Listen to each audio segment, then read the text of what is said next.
നമസ്കാരം, ന്യൂസ് കാർഡിലേക്ക് സ്വാഗതം. പാല് വെളുത്തിട്ട് കാക്ക കറുത്തിട്ട് പ്രപഞ്ച സത്യങ്ങളുടെ ഗണത്തിൽ കൂട്ടാവുന്ന രണ്ട് സംഗതികൾ. എന്നാൽ കാക്ക കറുത്തിട്ട് മാത്രമല്ല, വെളുത്തിട്ടുമുണ്ട്. കാക്കയുടെ നിറം മാറുന്ന അവസ്ഥയുടെ പേര് ആൽബിനിസം. ഇങ്ങനെ ഒരു ആൽബിൻ കാക്കയെ അടൂരിൽ കഴിഞ്ഞ ദിവസം കണ്ടു.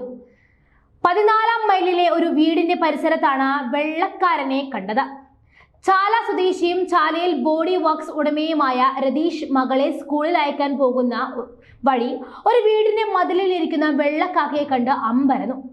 ജീവിതത്തിൽ ആദ്യമായിട്ടാണ് വെളുത്ത കാക്കയെ കാണുന്നത്. വെളുത്ത കാക്കയെ കണ്ട സ്ഥലത്തെ ഗോപുരം വീട്ടിൽ ജയശ്രീയോട് തിരക്കിയപ്പോൾ 2 ദിവസമായി അത് ഇവിടെ ഉണ്ടെന്നും മറ്റു കാക്കകൾ ആദ്യമൊക്കെ കൊത്തി ഓടിച്ചിരുന്നുവെന്നും തിരിച്ചും പോരടിക്കാൻ തുടങ്ങിയതോടെ വലിയ കുഴപ്പമില്ലെന്നും പറഞ്ഞു. രതീഷ് തന്റെ മൊബൈലിൽ നിന്നും കുറച്ച് പടമെടുത്ത ശേഷം വിവരം വൈൽഡ് ലൈഫ് ഫോട്ടോഗ്രാഫറായ VB ഷൈജുവിനെ അറിയിച്ചു. ഷൈജു ആട്ടെ ഉടൻ തന്നെ സ്ഥലത്തേക്ക് എത്തി. ഏറെ നേരത്തെ കാത്തിരിപ്പിനൊടുവിൽ മികച്ച ചിത്രങ്ങൾ എടുക്കാനുമായി. ഇത്തരം നിറവ്യത്യാസമുള്ള കാക്കകളെ ആൽബിനോ ലൂസിസ്റ്റിക്സ് എന്നാണ് പറയുന്നത്. ഈ ജനിതക വൈകല്യം മൂലം മറ്റു പക്ഷികളുടെ കൂടെ കൂട്ടാതെ കൊത്തിയൊടുക്കുകയാണ് പതിവ്. ഭക്ഷണം ലഭിക്കാതെയും കാഴ്ചക്കുറവ് മൂലം പലപ്പോഴും ദുരന്തമായി തീരുകയാണ് ഇവർ ഉണ്ടാവുക. ഒരു ജീവിയുടെ ശരീരത്തിന്റെയും കണ്ണുകളുടെയും മുടിയുടെയും എല്ലാം നിറം നിശ്ചയിക്കുന്നത് മെലാനിൻ എന്ന വർണ്ണ വസ്തുവാണ്. നമുക്ക് എല്ലാവർക്കും അറിയാം. മെലാനിന്റെ ഉൽപാദനം കുറയുമ്പോൾ ഉണ്ടാകുന്ന അവസ്ഥയാണ് ആൽബിനിസം. ഇതിന്റെ ഫലമായി ജീവിയുടെ ശരീരമാകെ വെളുത്ത നിറമാകും. ഇത്തരം അവസ്ഥയിലുള്ളവരെ ആൽബിനോക്കൾ എന്നും വിളിക്കാറുണ്ട്. നിറവ്യത്യാസം കാരണം പലപ്പോഴും ദുരിതം അനുഭവിക്കുന്നവരാണ് ആൽബിനോകളായ മൃഗങ്ങൾ. പതുങ്ങിയിരുന്ന് ഇരപിടിക്കുവാനും വേട്ടക്കാരുടെ കണ്ണിൽ പെടാതെ മറയുവാനും വന്യമൃഗങ്ങളെ സഹായിക്കുന്നത് അവയുടെ സ്വാഭാവിക നിറം തന്നെ. എന്നാൽ ആൽബിനോകളുടെ വെളുപ്പ് നിറം അവയെ വളരെയധികം തിരിച്ചറിയാൻ ഇടയാക്കുന്നു.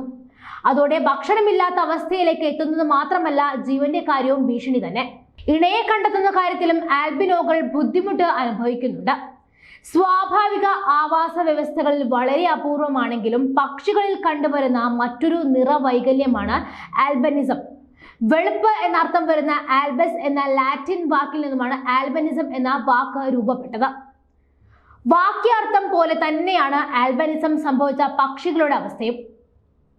ശരീരത്തിൽ മെലാനിൻ ചായത്തിന്റെ അഭാവമാണ് ഈ അവസ്ഥയ്ക്കുള്ള പ്രധാന കാരണം. തൂവലുകൾ മാത്രമല്ല, തൊലിയും കണ്ണുകളും വളരെ വെളുത്തതായി കാണപ്പെടും. ചുണ്ടുകളിലും കാലുകളിലും തൂവലുകളില്ലാതെ തെളിഞ്ഞു നിൽക്കുന്ന ശരീരഭാഗങ്ങളിലും പിങ്ക് നിറമോ ചുവപ്പ് കലർന്ന പിങ്ക് നിറമോ കാണാം. സുതാര്യമായ ചർമ്മത്തിന്റെ അടിയിലെ രക്തക്കുഴലുകൾ കാണാനാകുന്നതോടെയാണ് ഈ നിറം ലഭിക്കുന്നത്.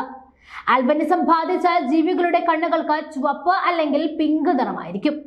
സ്വാഭാവിക സാഹചര്യങ്ങളിൽ അത്യപൂർവമായിട്ടാണ് ആൽബിനിസം കാണപ്പെടുന്നത്. ഇത്തരം പക്ഷികളുടെ ചിറകുകളും തൂവലുകളും ബലം കുറഞ്ഞവയുമായിരിക്കും. മാത്രമല്ല, കണ്ണിൽ ചായങ്ങൾ ഇല്ലാത്തതിനാൽ തന്നെ സൂര്യപ്രകാശത്തെ പ്രതിരോധിക്കാൻ കഴിയാത്ത കാഴ്ച നഷ്ടപ്പെട്ടു പോവുകയും ഇരപിടിക്കുവാനും സഞ്ചരിക്കുവാനും കഴിയാതെ മരിച്ചു പോവുകയും ചെയ്യും. പക്ഷികളിൽ കണ്ടുവരുന്ന മറ്റൊരു നിറവൈകല്യമാണ് ലൂസിസം. വെളുപ്പ് എന്ന് തന്നെയാണ് അർത്ഥം വരുന്നത്. യൂക്കോസ് എന്ന ഗ്രീക്ക് വാക്കിൽ നിന്നുമാണ് ലൂസിസം എന്ന പദം ഉണ്ടായത്.